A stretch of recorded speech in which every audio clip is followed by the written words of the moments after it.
It was fun. The last two games actually have been pretty fun to watch. Let's just check this out.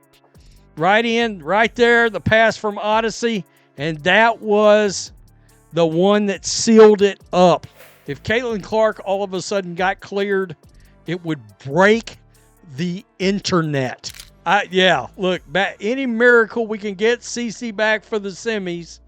Right there, put up the bat signal. What happens when your star player goes down, 5 key teammates are unavailable, and your season feels like it's hanging by a thread? For the Indiana Fever, it should have been disaster. Instead, it turned into domination. From the opening tip to the final buzzer, Atlanta never even had a lead change. But the real story? Aaliyah Boston's transformation into the centerpiece who took double teams and turned them into weapons. This is the aggression we wanted to see all year from Aaliyah Boston. Aaliyah Boston shoving Bree Jones to the ground after they got tangled up. She's let these females beat on her all season long. Mitchell, a little bit too strong.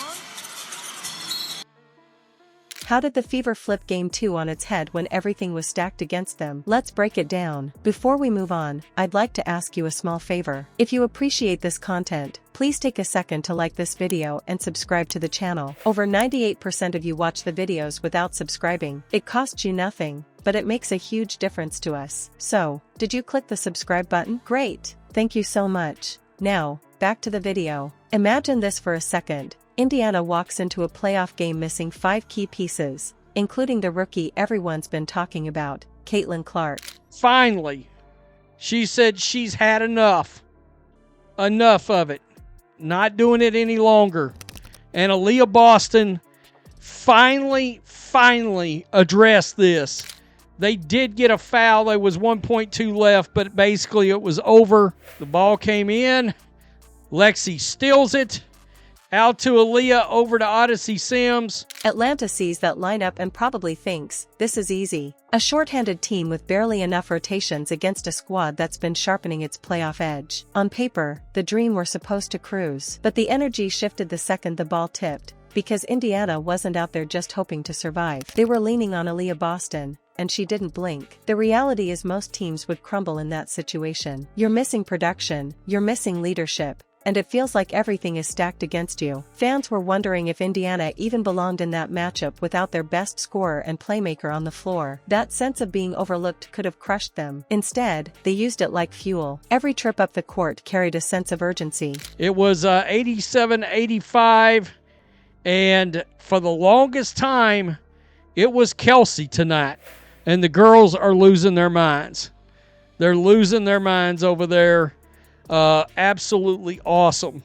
But in the fourth quarter, everybody else showed up.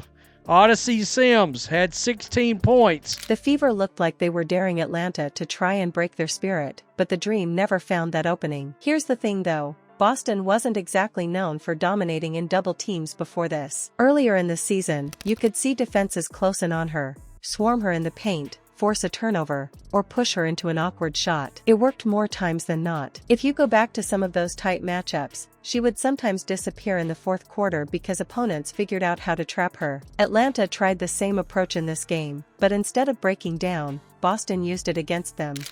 I mean, Aaliyah needs to play aggressively all the time. Key contributor tonight from Aaliyah. Showed a little something, got hard, and hey, she's had enough. A big 14 points ultimately, 12 rebounds, 6 assists.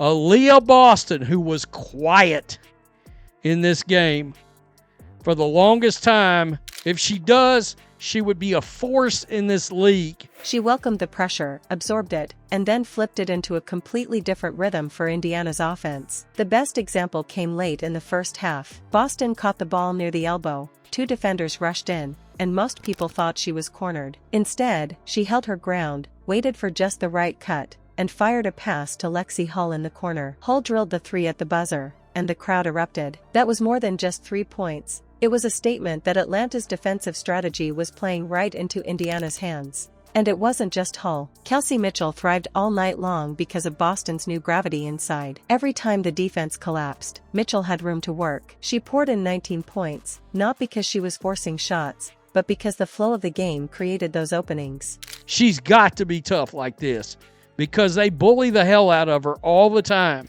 Look, if they hope to do anything going forward, she's got to be tough like this. Grabbed 5 rebounds in 3.5 minutes during this ball game. Lexie Hull added a big 10 points. Natasha Howard, 12 points.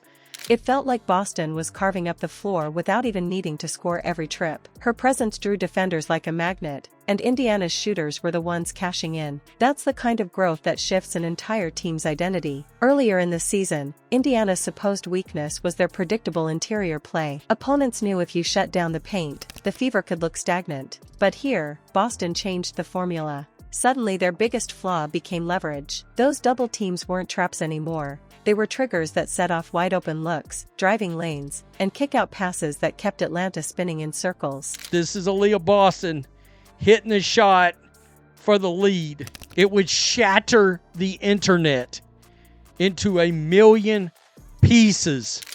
Let's just check this out. Right in, right there, the pass from Odyssey, and that was the one that sealed it up. It was fun. The last 2 games actually have been pretty fun to watch for the Indiana Fever. Wow. Unbelievable. Unbelievable. I mean, it truly was. On top of that, every possession felt like a test of whether the Dream could outthink Indiana's defense. The Fever stayed disciplined, communicating on screens, forcing contested shots late in the clock. Atlanta searched for adjustments but kept running into walls. By the fourth quarter, you could see the frustration on their faces. The Dream couldn't crack the code, no matter how often they tried switching coverages or forcing mismatches. Well, the second half of the last game was really fun to watch. And most of tonight's game, it was a really close, competitive game. No, I did not notice anybody talking about how painful the game was to watch. This is the first game in a long time where I'm in a chat. You know, there's 500-600 people in there about how bad the basketball was. It was better basketball tonight. What stood out most is that Boston wasn't hunting highlight plays. She wasn't just tallying points. She set the tempo, controlled the momentum, and dictated how the game unfolded. That's what real leadership looks like. She showed she could be the centerpiece of a playoff win even without the team's most high-profile player on the floor. There's a lot of controversy about whether or not she's eligible to come back. Scott Agnes says yes. A lot of other people are saying no. You can come back. You have time now. I don't know. This is now a Lexie Hull fan account. Time to come back, GOAT. When Indiana needed a steady hand, Boston delivered more than steady. She gave them control. And that's when you realize this performance wasn't only about her.